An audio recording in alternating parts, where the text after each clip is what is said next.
Morning students. Next है linear transformation का algebra.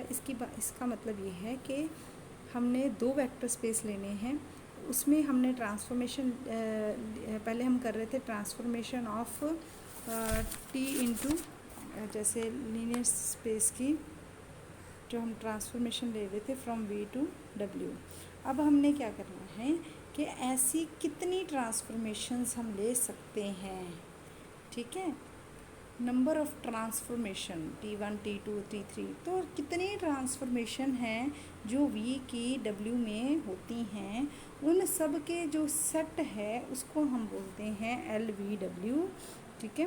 तो प्रूफ अपने हमने क्या करना है कि लीनियर ट्रांसफॉर्मेशन का जो सेट है LVW और homogeneous VW of all the linear transformation from VF into WF is a vector space over the field F, कि ये जो T1 T2 T3 up to सोन Tn ट्रांसफॉर्मेशन हो रही हैं V की W में, इनका जो सेट है ये भी एक वेक्टर स्पेस है, ये हमने प्रूफ करना है।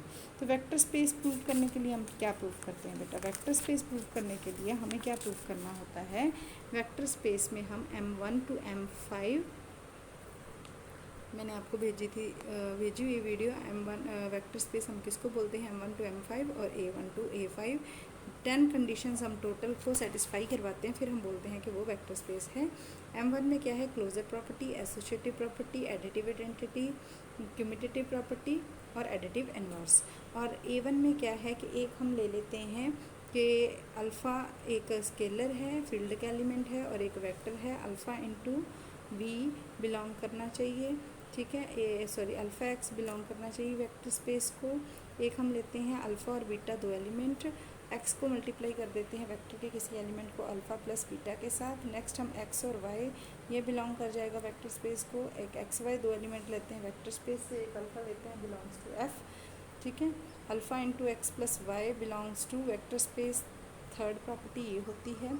फोर्थ प्रॉपर्टी होती है अल्फ़ा इन, तो बीटा जो हम ले रहे हैं बिलोंग कर रहे हैं वी को, alpha beta into x is equals to belong कर जाएगा वी को, मतलब अल्फ़ा बीटा का प्रोडक्ट जो है वो बिलोंग कर जाएगा एक्स को। और एक हम लेते हैं मल्टीप्लिकेटिव आइडेंटिटी, ठीक है। तो ये A5 जो हमने लेने हैं, ये सारे के सारे हमने यहाँ पे प्रूव करने हैं। तो प्रॉपर्टी ड्यू टू एडिशन, सबसे पहले हम क्लोजर प्रॉपर्टी ले रहे हैं। तो हमने बेटा इसकी आपको ट्रांसफॉर्मेशन की ये जो दो कंडीशंस हैं ये याद रखनी पड़ेंगी, ये थ्योरम में गिवन होंगी आपको। T1 plus T2 is equals to T1x plus T2x, और alpha T1x is equals to alpha, ये हमें क्लोजर प्रॉपर्टी में हेल्प करेगा, एसोसिएट प्रॉपर्टी में हेल्प करेगा, और ये हमें मल्टीप्लिकेटिव जो स्केलर की हैं वो उसमें हेल्प करेगा। तो प्रॉपर्टी ड्यू टू एडिशंस में कौन सी आ जाएंगी? Closure, associative, additive inverse, additive identity और क्यूमिटेटिव।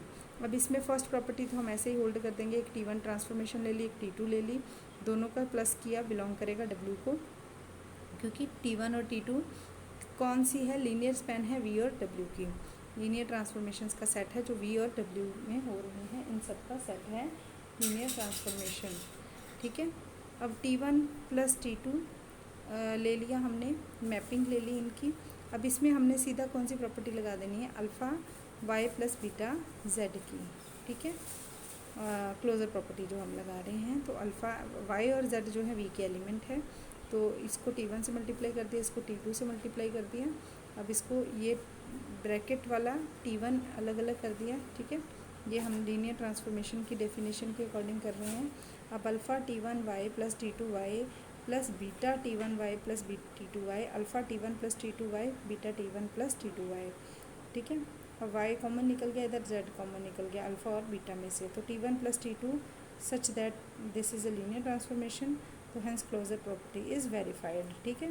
क्लोजर प्रॉपर्टी वेरीफाई हो गई। नेक्स्ट हम करेंगे कम्यूटेटिव प्रॉपर्टी की है इन्होंने नेक्स्ट, तो T1 plus T2, T1 plus T2, अब T2 चाहे पहले लिखें चाहे पहले लिखें, क्यों? क्योंकि एडिटिव जो है कम्यूटेटिव है इन वेक्टर W में, W भी एक वेक्टर स्पेस है ना, तो addition is commutative in W, therefore हम T1 T2 में से कोई भी पहले लिख सकते हैं, ये भी W के ही एलिमेंट है तो W को ही ना, T1 वाले एलिमेंट बिलोंग तो W को करते हैं, तो T2 प्लस T1 आ गए, ये कम्यूटेटिव हो गई। नेक्स्ट एसोसिएटिव हो गई, क्योंकि एसोसिएटिव प्रॉपर्टी W में होल्ड करती है इसलिए हम इसको आगे पीछे कर सकते हैं। नेक्स्ट आ गई हमारे पास एग्जिस्टेंस ऑफ आइडेंटिटी। अब जीरो वाली जीरो ट्रांसफॉर्मेशन ले ली यहाँ पे, तो जीरो ट्रांसफॉर्मेशन करेंगे तो ज़ीरो ही आ जाएगा रिज़ल्ट, तो ये भी इसमें होल्ड कर गई। नेक्स्ट हमने एडिटिव इन्वर्स करना, एडिशन कर दिया। नेक्स्ट हमने क्या करना है, यहाँ पे एग्जिस्टेंस ऑफ एडिटिव इन्वर्स ले लिया, तो माइनस वाली ले ली। तो ये भी हमने बेटा लास्ट में एक थ्योरम की थी कि minus T1 AX plus BY is equals to minus, ये T माइनस अंदर चला, माइनस यहाँ पे रहा, ये T1 T2 मल्टीप्लाई हो गया यहाँ पे, ये माइनस इन दोनों के साथ लग गया, ये T1 का माइनस आ गया, इधर आ गया, तो माइनस भी एक लीनियर ट्रांसफॉर्मेशन हो गई। अब इसको लीनियर स्पैन में हमने करना है, तो T1 प्लस माइनस T1x, तो T1 प्लस माइनस T1x, इस तरह से x को अलग अलग कर दिया। अब T1 माइनस T1 जीरो हो गए, each is equals to zero, the additive inverse जो है वो होल्ड कर गया हमारा, ठीक है। Next closure property under multiplication आ जाएगी।